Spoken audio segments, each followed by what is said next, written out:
কমলাগাঁও সুজালি গ্রাম পঞ্চায়েতের প্রধানের বিরুদ্ধে আইনি পদক্ষেপ না নেওয়ার অভিযোগ তুলে ইসলামপুর বিডিও অফিসে অবস্থান বিক্ষোভ তৃণমূল কংগ্রেসের কর্মী সমর্থকদের। অবস্থান বিক্ষোভ থেকে বিডিওর বিরুদ্ধে উঠল হায় হায় স্লোগান।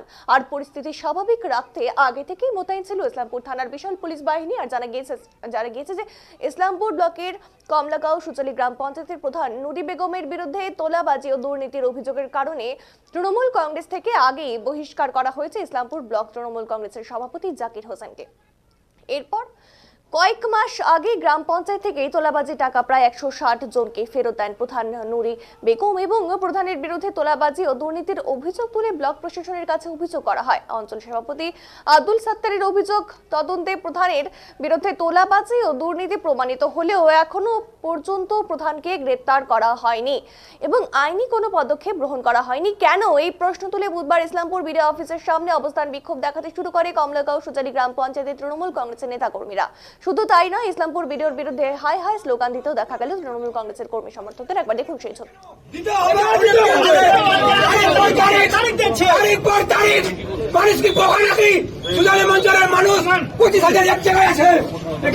খেলা করে প্রমাণিত হয়ে গেছে, এখনো কোনো কথা হচ্ছে না।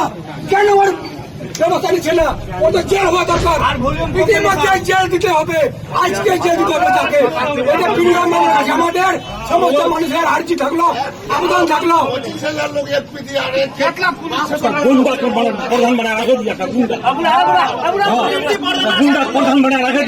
বক্তব্য নিচ্ছি না, সব জিনিসের প্রমাণ হয়েছে।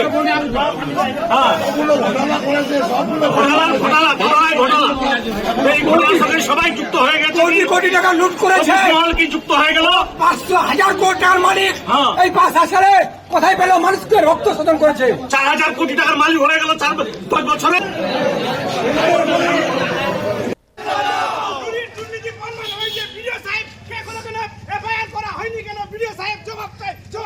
তারা কি জানাচ্ছেন, তাদের কি অভিযোগ, একবার তাদের মুখ থেকে শুনুন।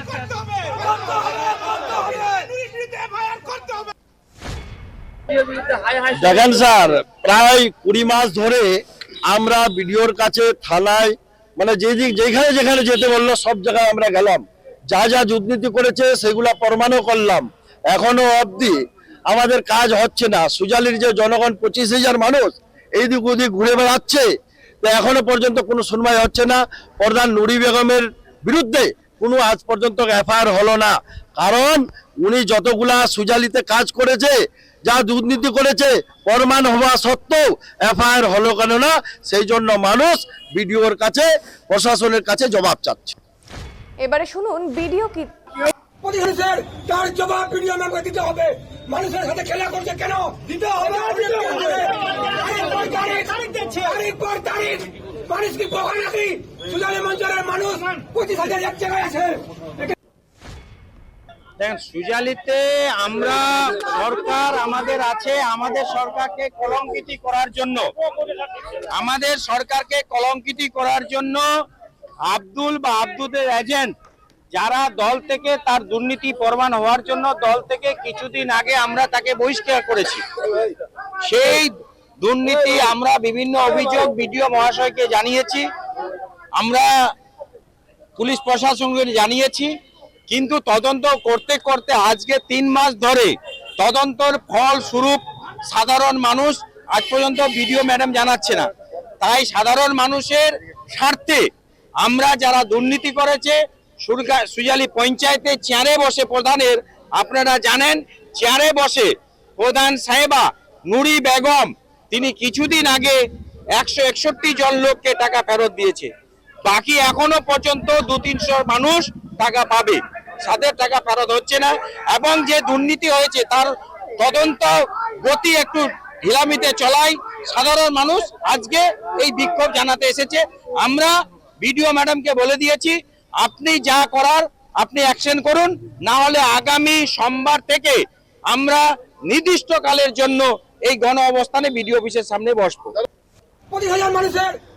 ভিডিও দীপান্বিতা বর্মন কি জানাচ্ছেন শুনবো।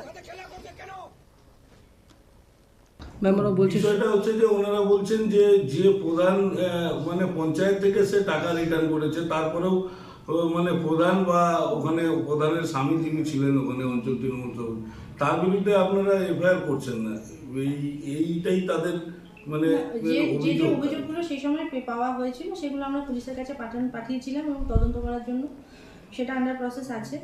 এবং তার পরবর্তীতে মানে ওনার বিরুদ্ধে যে অভিযোগগুলো আছে সেগুলো আমরা তদন্ত করে দেখেছি এবং তার পরবর্তীতে যে পদক্ষেপটা নেওয়া হবে সেটার জন্যই আমরা ডিরেকশন চেয়েছি আমাদের হায়ার অথরিটির কাছে।